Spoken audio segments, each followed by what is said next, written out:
उत्तर प्रदेश के संभल में खुदवाई जारी, लदाम सराई में कदीम बावली बरामद।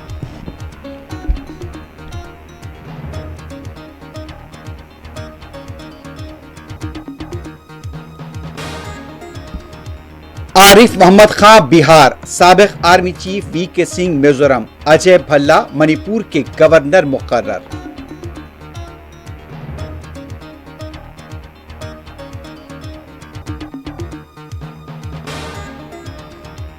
साबिक वजीर आजम अटल बिहारी वाजपेयी का आज यौम पैदाइश, बीजेपी और एनडीए की हलीफ जमातों का खराज।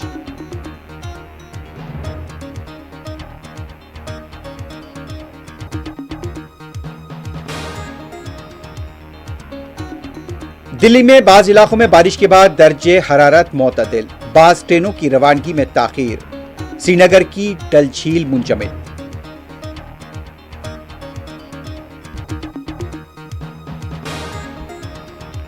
आज क्रिसमस का त्यौहार, गिरजाघरों में खुसूसी इज्तिमात, सियासी कायदीन ने दी ईसाई भाइयों को मुबारकबाद।